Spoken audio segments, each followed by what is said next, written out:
Assalamualaikum warahmatullahi wabarakatuh. Waalaikumsalam warahmatullahi wabarakatuh. Halo teman-teman pos yang di mana saja ya. Ya, berjumpa lagi dengan saya Aidila Kuratianti di Podcast Lip, podcastnya Perpustakaan UMY. Ya, pada podcast kali ini kita akan membahas sebuah buku ya yang ada di Perpustakaan UMY gitu. Dan pada kali ini kita sudah bersama dengan narasumber yang juga merupakan pustakawan di Perpustakaan UMY, yaitu ada Mbak Yuliana Ramawati. Halo teman-teman, halo Mbak Dila. Mbak Ana sehat? Alhamdulillah Ya. sehat. Mbak Dila gimana? Alhamdulillah baik. Alhamdulillah. Mbak Ana ini dikenal sebagai pustakawan ya yang mungkin sering teman-teman konsultasi gitu ya. Nah, sering ketemu Mbak Ana ya di lantai 1 gitu. Ini manggilnya Mbak Ana atau Mbak Yuli atau Mbak Yayu? Tergantung tanggal Mbak Dila. Kalau gitu. tanggal muda ya dipanggilnya Mbak Ana. Kalau tanggal tua ya dipanggilnya Mbak Yayu gitu ya. Karena tergantung dengan tanggal muda dan tua ya Mbak ya gitu. Tergantung Oke. isi dompet Mbak Isi Dila. dompet lumrah sih Mbak, itu Oh iya. semua orang Oh iya. merasakan kayaknya ya gitu. Ya baik. Nah teman-teman juga ini ya sudah melihat di sini ada buku ya, buku dengan judul Insecurity is My Middle Name. Wow, dari judulnya aja tuh udah mungkin ada yang terwakilkan ya di sini ya, insecure gitu ya. Mungkin saya pun juga semua orang kayaknya ya pernah sempat merasakan insecure gitu. Dan kali ini kita akan membahas ya tentang insecure itu sebenarnya apa sih gitu ya. Dan di dalam buku ini itu membahas apa aja sih gitu. Nah, kira-kira nih Mbak Ana, kok tiba-tiba bisa memilih buku ini? Itu kenapa? Dari wangsit kah? Atau emang random aja atau gimana Mbak? Jadi gini Mbak Dila, kenapa sih kok saya memilih buku ini untuk direview begitu ya teman-teman ya. Jadi sebuah ketidaksengajaan gitu ketika saya berada di perpustakaan lantai 3. Saya melihat buku Insecurity ini terletak di buku setelah selesai Dibaca. Ya dibaca seperti itu. Ada meja selesai baca begitu. Saya menemukan buku ini. Kayak sepertinya buku ini tuh menarik saya untuk melihat Mbak Dila. Kok kayaknya menarik banget nih Insecurity. Jadi kayak suasana hati saya tuh lagi insecure, lagi nggak enak gitu. Terus saya menemukan buku ini tuh kayak wah, kayak ada emas di balik tambang gitu ya, di balik perpustakaan begitu. Ada buku yang menarik begitu bagi saya waktu itu begitu. Langsung kayak baca aku Ya, gitu baca aku menarik aku gitu untuk membaca buku Insecurity ini. Jadi saya menemukan buku Insecurity ini biasanya kalau lihat judulnya aja sih ini ya, judulnya menarik, terus kita apa sih isinya dari review yang ada di belakang ini ya Mbak Dila ya.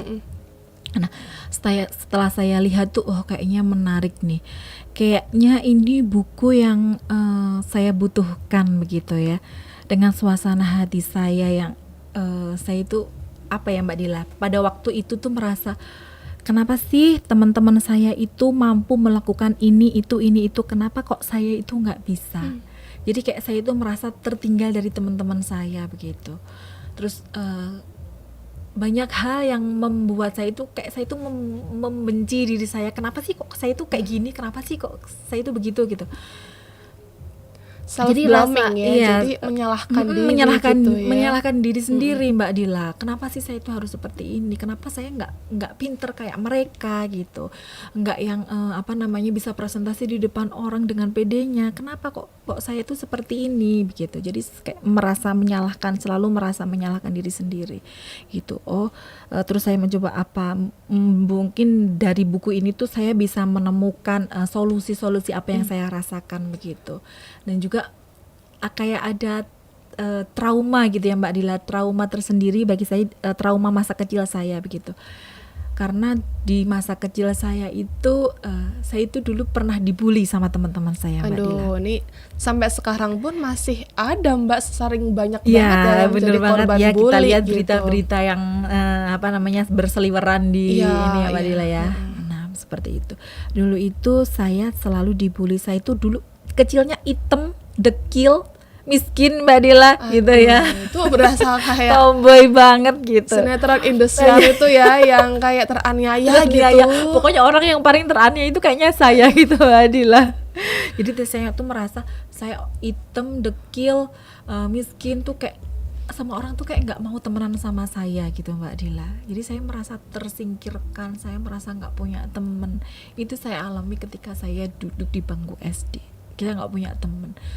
Sampai saya itu kalau temenan itu ya sama kakak tingkat gitu, nggak dengan teman-teman sekelas gitu tuh enggak. Saya di rumah juga kayak tersingkirkan oleh teman-teman saya bisa membeli apa, mainan apa, saya nggak bisa gitu. Jadi saya ya udahlah kayak gitu, jadi kayak minder gitu, nggak punya rasa percaya diri gitu. Karena lingkungan pun juga sudah terbilang toksik ya Mbak ya seperti gitu. itu.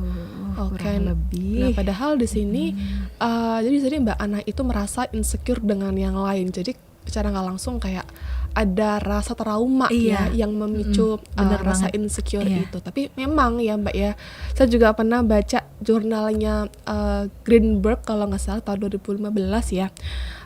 Salah satu faktor besar yang mempengaruhi insecure itu adalah rasa trauma yang pernah dialami pada waktu kecil gitu. Jadi ketika waktu kecil itu banyak sekali ya tadi ya bully dan lain sebagainya gitu ya, akhirnya membentuk karakter itu seperti kayak membenarkan omongan orang itu gitu. Padahal kalau kita lihat dari perspektif lain itu kita nggak seperti itu, tapi karena kita lebih fokus ke omongan mereka yang kamu dekil, hitam gitu ya, nah itu kita secara nggak langsung kayak membenarkan oh ya benar ya. Jadi sampai dewasa pun terbawa akhirnya ya rasa trauma itu gitu. Jadi kayak secara tidak sadar tuh kayak rasa tidak percaya diri itu tuh ya dari masa lalu itu kan Mbak Dila, seperti itu. Jadi kenapa saya memilih buku Insecurity ini untuk saya review, jadi karena pengalaman di masa lalu saya gitu dan pengalaman pribadi saya begitu Mbak Dila. Dan juga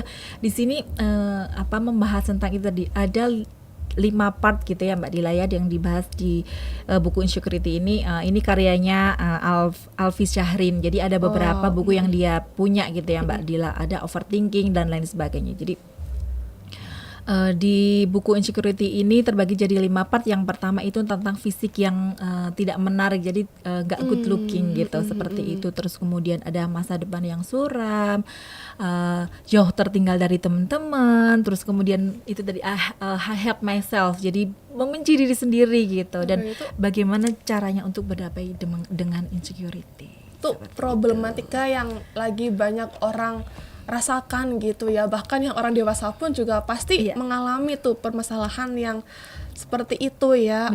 Dia kebanyakan mereka meng-compare diri dia dengan orang lain, terus dia merasa kayak kayaknya aku tuh kurang deh, kemampuanku kurang, terus tampilanku nggak oke ini gitu ya. Nah itu tuh adalah yang sering kita rasakan gitu ya. Bahkan psikolog pun juga nggak menjamin dia bakal sehat mental tapi juga semua orang pasti merasakan hal itu. Nah kira-kira nih Mbak, dalam buku ini ada 5 poin ya, itu yang paling berkesan bagi Mbak Ana itu yang mana?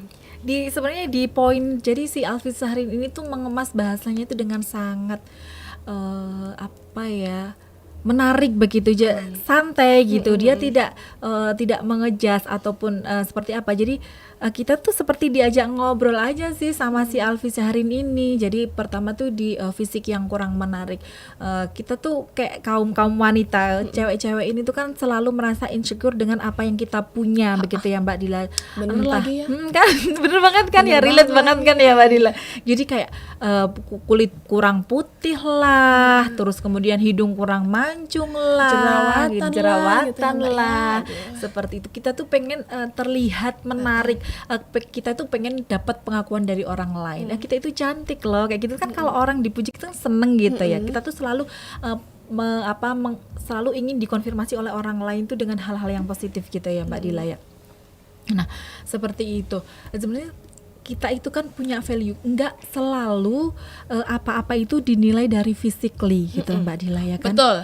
Apa-apa tuh good looking, Mbak. Jadi ketika ada orang yang good looking bikin salah tuh tetap dia tapi kan gini-gini. Dia kan yang- cantik, dia cantik, gitu dia kan. ganteng gitu ya. Sebenarnya tuh kita tuh punya value ketika saya merasa sebenarnya saya nggak cantik, saya nggak pinter juga, saya nggak cantik, saya nggak putih begitu ya, saya gendut gitu, saya merasa gitu. Tapi sebenarnya apa sih value yang ada di dalam diri saya itu yang bisa saya gali begitu? Nggak toh kayak kita mau daftar kerja aja gitu ya Mbak Dila ya. Kadang kan ada persyaratan yang dia itu harus good looking, berpenampilan menarik gitu. Iya. Itu kadang yang membuat orang insecure, aku nggak mau daftar lah, itu ada syaratnya, aku kan nggak good looking, aku kan nggak cantik gitu, minder gitu. Nggak percaya diri dengan apa yang kita punya gitu sebenarnya. Banyak kok perusahaan-perusahaan gitu yang nggak membutuhkan physically begitu ya. Seperti kita contohkan orang IT kan dia nggak butuh physically tampilan yang menarik, yang penting dia pinter programmer gitu ya. Nah itu tuh sebenarnya itulah value-value yang bisa kita bangun gitu, bukan hanya physically. Kalau orang bilang pacarnya dia itu cantik, mesti orang-orang yang ganteng itu cari pacar itu yang cantik gitu kan Mbak. Dia dipilih karena dia cantik gitu kan, nggak melulu gitu. Justru kalau ketika orang itu tulus dengan kita gitu, mesti yang akan dinilai itu dari apa, dari personality kita Inner gitu kan, beauty. inner beauty, dari ketulusan kita. Toh yang namanya physically itu akan termakan dengan usia, semakin kita tua kulit Betul. kita keriput gitu ya Mbak Dila. Tapi kalau ilmu personality itu akan terus, itu perlu kita pupuk begitu. Jadi itulah jangan selalu merasa diri kita itu nggak good looking. Jadi banyak value-value yang bisa kita kembangkan seperti itu. Nggak boleh minder seperti itu. Ini di buku Instagram. Jadi di buku ini tuh memberikan fakta. Oh kamu tuh nggak boleh gini loh. Jadi melihat insecure itu dari sisi yang positifnya seperti itu Mbak Dila. Ya, jadi karena itu kebanyakan lagi-lagi itu dia membandingkan dengan orang lain Iya, gitu ya, Mbak, bener ya. banget. Jadi dia padahal kita nggak tahu tuh orang lain itu berhasil tuh karena apa ya. Terus good looking itu ya sebenarnya ya udah sih, kalau good looking ya udah gitu. Kita nggak usah membuat dia itu menjadi tolak ukur buat kita. Bener gitu banget. ya. Itu Kadang kan susah. kita juga lebih mementingkan grow up daripada lebih mementingkan glow up daripada grow up gitu ya Mbak Dila. Jadi please deh gitu. Jadi nggak harus kok semua itu dinilai dari physically. Bukan terus kita tidak merawat apa yang Allah kasihkan ke kita gitu ya, bukan seperti itu ya Mbak Dila. Tetap kita juga harus merawat apa yang Allah kasihkan ke kita. Kita juga harus kita dilahirkan juga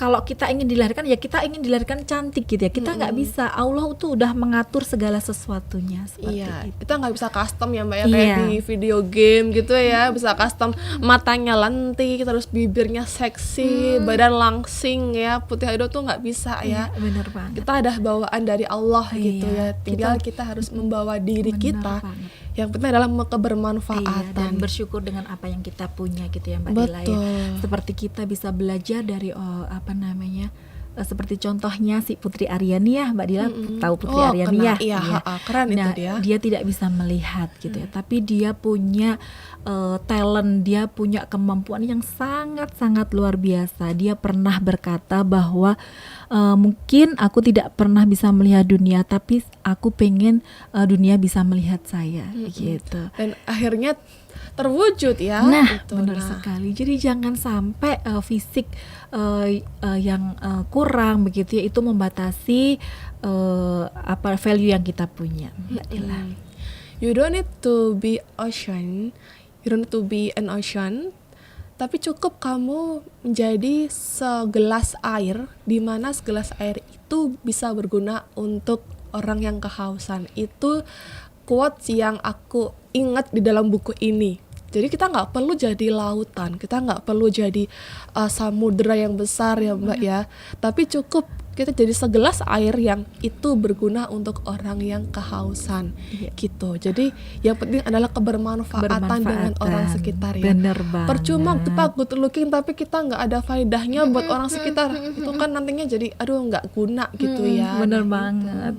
Jadi buat apa good looking tapi personality-nya nggak bagus juga, sama aja kan, orang jadi ngeliatnya ih kok gitu banget gitu, cantik-cantik tapi kok ini Kok kosong personality-nya ya, bocah kosong gitu ya. kan. Jadi gitu Mbak Dila. Terus yang kedua ini membahas tentang masa depan yang suram gitu Mbak Dila. Jadi kadang dulu ketika saya belum seperti ini, ketika saya masih saya sekarang masih muda juga sih. Oh, Maksudnya, muda. Iya. Oke. 5 tahun lebih muda kemarin gitu Udah ya. ketimbang orang tuanya dia. Ya. Jadi saya tuh kayak merasa aduh besok tuh saya itu bakal kerja apa ya gitu. Jadi overthinking. Jadi hal-hal yang sebenarnya nggak perlu kita pikirkan tuh dipikirkan gitu. Betul. Mbak Dila. Itu sering gak sih kayak gitu? Iya Jadi, gitu banget ya Mbak Dila ya. padahal belum terjadi tapi kita ada sibuk memikirkan hal yang nggak pasti. Overthinking bukan gimana caranya itu mempersiapkan untuk masa depan gitu kan. Jadi terlalu sibuk memikirkan hal-hal yang mungkin belum akan terjadi seperti itu. Jadi di masa depan yang suram ini bagaimana sih kita itu bisa struggle, terus kemudian bisa bersabar, bagaimana kita itu jangan patah semangat begitu ya. Kadang kalau seperti mahasiswa yang lagi kuliah gitu, aduh besok aku kerja apa ya, masa depanku mau kayak mana ya, aku nggak punya kemampuan apa-apa gitu ya. Sebenarnya kemampuan skill itu tuh bisa kita bangun dari sekarang. Nggak ada orang itu dia itu punya kemampuan 100% yang sangat luar biasa gitu tuh, nggak ada. Kemampuan itu tuh harus dibangun gitu ya Mbak Dila. Segala sesuatu itu harus berproses gitu, nggak bisa secara instan. Orang-orang yang sukses di luar sana pun dia punya proses gitu ya, punya proses menuju ke sukses gitu. Yang kita lihat suksesnya aja, tapi di balik suksesnya itu seperti apa kita nggak akan pernah tahu. Gimana berusahanya, gimana jatuh bangunnya mereka itu kita nggak pernah tahu. Seperti pengalaman yang saya pernah baca ya Mbak Dila, pemilik KFC ya, kita tahu ya, Kentucky Fried Chicken itu, gimana Colonel Sanders itu punya kesabaran yang sangat luar biasa. Berapa kali dia ditolak oleh restoran dari resep masakannya dia, 1000 kali lebih. Kita kadang 2 sampai 3 kali ngelamar kerja, oh kok nggak dapat kerja sih, kayak gitu ya Mbak Dila. Langsung Udah merenung, ngeluh gitu ya iya. Mbak Dila, udah patah semangat gitu ya. Kayak hidup kok gini amat gitu. Kayaknya aku sial terus gitu Iya ya. kan? Aduh. Selalu merasa nggak beruntung kok, yang lain tuh bisa aku enggak gitu kan ya Mbak Dila ya. Jadi kita tuh harus bisa membangun personality kita itu. Kita harus sabar. Gimana sih caranya orang sukses itu kita bisa tiru Mbak Dila. Orang-orang sukses itu nggak bisa instan, butuh prosesnya. Kita harus konsisten begitu. Kita harus konsisten dengan apa yang kita tekuni, kita lakuin seperti itu Mbak Dila. Betul, karena kita tuh kebiasaan orang kita ya itu melihat dari covernya aja gitu ya. Misalkan kalau kita lihat orang itu kok kayaknya tuh dia keren ya, dia itu punya segalanya. Misalkan di Instagram deh, misalkan ya kita melihat tuh postingan mereka tuh kayaknya yang wow dia punya apa aja gitu. Dia bener banget. punya keluarga yang samawa, yang sejahtera, sentosa gitu tapi ya. kan kita nggak pernah tahu di balik itu tuh Iya. seperti apa. Di usia 20 tahun dia udah sukses, di usia 30 tahun dia udah sukses. Kita bisa belajar dari Colonel Sanders. Di usia 65 tahun Mbak Dila dia bisa sukses seperti itu. Jadi setiap orang itu punya prosesnya masing-masing. Kita nggak bisa menyamakan proses kita dengan orang lain. Betul, Gitu. karena semua orang tuh punya tracknya masing-masing ya, punya track benar masing-masing, punya capacity masing-masing. Jadi kita jangan pernah mengcompare dengan orang lain gitu, karena yang lebih relevan itu adalah kita mengcompare dengan diri kita sendiri gitu ya. Jadi jangan sampai kita itu membandingkan dengan orang lain, tapi bandingkanlah diri kamu dengan diri kamu yang sebelumnya. Iya. Apakah kamu berusaha mengupgrade diri atau enggak gitu ya. Nah itu lebih relevan daripada kita membandingkan dengan orang lain. itu. Iya. Jadi di sini juga dijelaskan juga Mbak Dila, nggak bisa dan bisa itu hanya sebatas aku belum mencoba. Betul. Jadi gimana kita bisa tahu kalau kita tuh belum mencoba? Kadang kan kita nggak mau mencoba, takut atau kayak mana gitu. Orang kita aja belum mencoba gitu. Itu Iya. saya juga belajar. Iya ya, kadang tuh saya tuh merasa apa-apa tuh takut untuk mencoba. Padahal tuh sebenarnya kalau kita coba kita tuh bisa tahu. Gagal ya coba lagi gitu. Si Sanders, Kolonel Sanders itu juga pernah berkata, ketika dia mencoba dan kemudian gagal lagi itu dia akan menemukan hal-hal yang baru lagi gitu. Kita bisa belajar dari kegagalan kita, dari kegagalan yang sebelumnya sampai 1000 kali dia mencoba, 1000 kali lebih. Wow. Itu kan sangat luar biasa seperti itu. Sedangkan ya semoga ini generasi sekarang itu kan kebanyakan mereka apa-apa misalkan melakukan hal apa terus nggak sesuai atau dia itu merasa gagal tuh kadang dia give up gitu, udah kayak nyerahlah, udahlah aku harus menjaga mental health aku gitu ya. Tapi kita tuh sebenarnya kalau emang kita pengen sukses ya udah kita tuh pasti harus melalui beberapa proses gitu ya, karena orang lain itu kayak Raffi Ahmad ya itu kan dia selalu ini ya dia punya tracknya masing-masing ya gitu ya. Kita nggak kayak Cipung yang tiba-tiba lahir langsung kaya gitu ya. Sama kayak kita Iya. bukan pewaris Mbak Dila, Iya. kita perintis Mbak Dila ya kan. Ingat, kita bukan Cipung. Kita itu merintis ya. Perintis, Iya. bukan pewaris Bukan, gitu. gitu. Iya, jadi apa ya? Ya intinya tuh kita harus jangan patah semangat, jangan gampang ngeluh gitu ya. Jadi kalau ada orang kita misalkan daftar kerja, itu pasti ada orang dalam gitu ya. Jadi kadang kita berpikir kalau ada orang dalam kita bakal kalah dengan orang yang di dalam. Tapi orang dalam itu akan kalah dengan ketentuan Allah, Mbak Dila. Nah gitu. Iya itu kan? bagi para pejuang apa namanya calon pekerja BUMN atau CPNS ya, ingat ya, jangan kalah dengan orang dalam. Tenang, orang dalam itu akan kalah dengan kehendak Allah ya. Iya, yang penting kita itu ikhtiar, berusaha gitu kan. Semuanya dipasrahkan aja sama Allah gitu ya Mbak Dila aja. Jadi ayolah menyemangati diri sendiri gitu ya Mbak Dila ya, menyemangati diri sendiri untuk tidak patah semangat gitu, terus berusaha gitu. Kita tidak akan pernah tahu kapan kita akan sukses, yang penting kita itu berusaha, kita belajar dari kegagalan-kegagalan yang sudah kita lakukan begitu.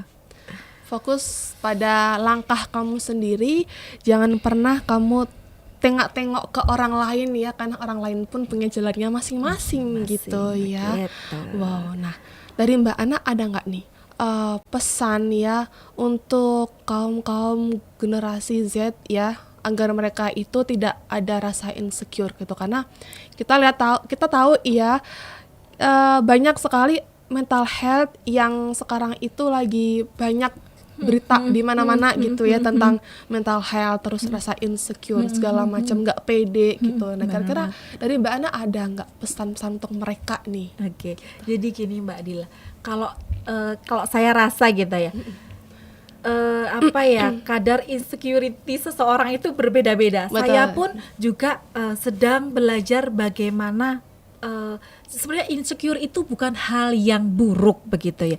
Dari insecure itu kita bisa men-trigger gitu, memotivasi diri kita.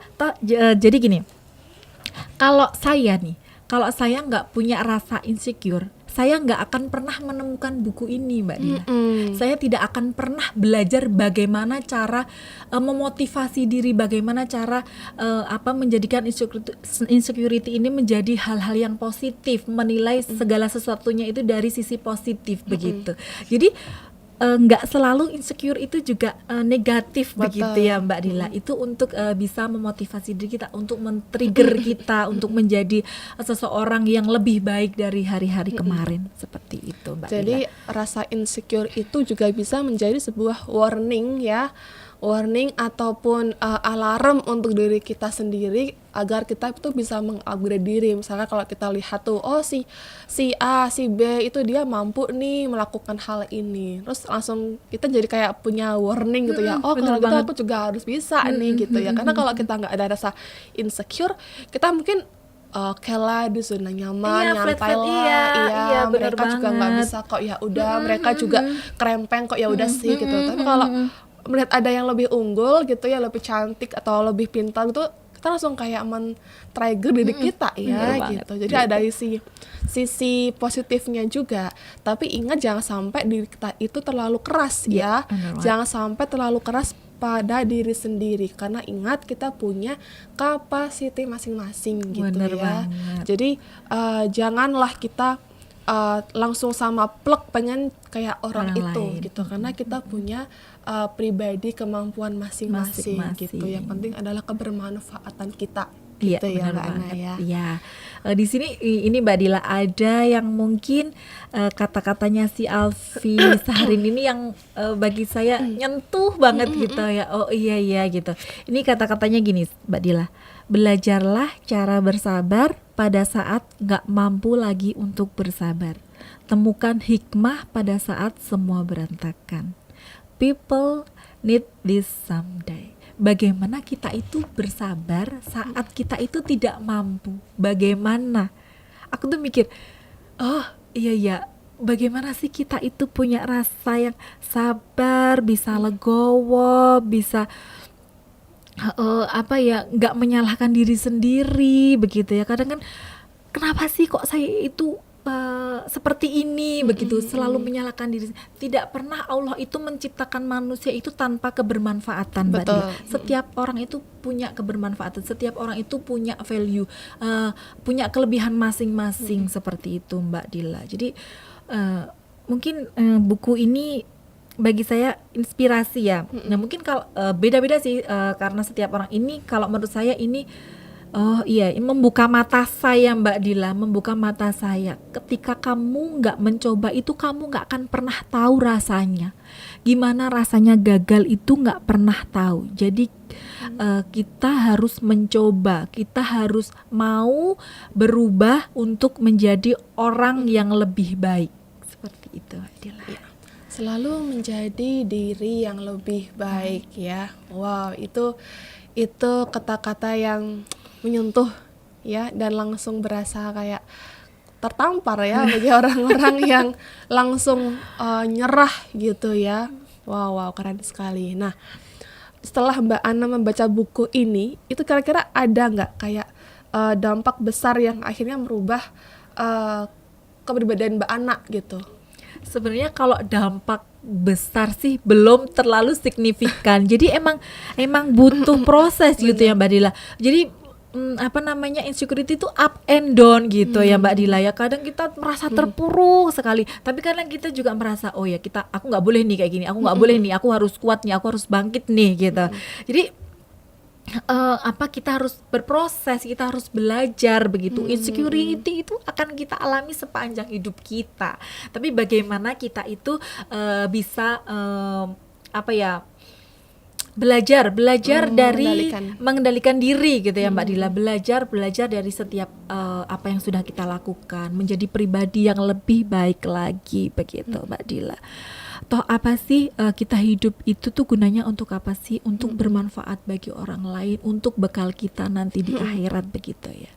Seperti itu. Jadi di buku ini tuh ada sentuhan-sentuhan religiusnya juga Mbak Dila, yang membuat saya oh ini bagus banget nih kayaknya kalau untuk saya berbagi gitu di podcastnya Perpustakaan gitu. Oh, keren. Jadi di sini kita lihat ya berbagai macam permasalahan itu tentang insecure itu terbahaskan di bukunya Alfi Saharin. Dan teman-teman bisa langsung membaca buku ini di Perpustakaan UMY gitu ya. Kami tersedia gitu. Oke, yuk datang ke Perpustakaan UMY. Iya, karena di sini Mbak Ana pun juga merasakan ya bagaimana dampak dari membaca buku ini. Jadi agar lebih baik gitu ya Mbak ya, biar kita itu tidak merasa selalu minder gitu ya, karena itu akan membatasi diri kita sendiri dengan dunia sekitar gitu ya. Oke, nah dari Mbak Ana, apakah ada kata-kata mutiara? Kata-kata mutiara apa ya Mbak Dila? Pokoknya intinya buat temen-temen jangan pernah putus asa, jangan pernah berhenti untuk berusaha karena kita tidak akan pernah tahu kapan kita akan sukses. Seperti Ya, itu. betul, karena kita itu melangkah di sepatu kita sendiri ya. Kita melangkah pada proses kita masing-masing gitu ya Mbak Ana. Wow. Baik, terima kasih Mbak Ana sudah sharing tentang pengalaman juga dan sudah menjabarkan seluruh isi dari buku Insecurity is My Middle Name. Bagi teman perpus yang ingin baca buku ini lebih lanjut ya, silakan bisa ke perpustakaan WMY lantai 3 ya. Kami tunggu kedatangan kamu dan kita akhiri podcast kita pada kali ini ya, yang cukup wow membuat Menguras kita juga emosi menguras gitu kan, emosi Dila, ya. dan bisa mengeluarkan semua unek-unek yang lain-lain ya gitu. Oke. Nah, baik, sampai jumpa teman perpus di podcast berikutnya ya. Tunggu selalu stay tune di channelnya YouTube Perpustakaan UMY. Saya Aidila Kuratianti. Dan saya Yuliana Ramawati. Sampai jumpa dan kita bertemu di podcast selanjutnya. Wassalamualaikum warahmatullahi wabarakatuh. Waalaikumsalam warahmatullahi wabarakatuh. Salam terasi. Viva Literaria.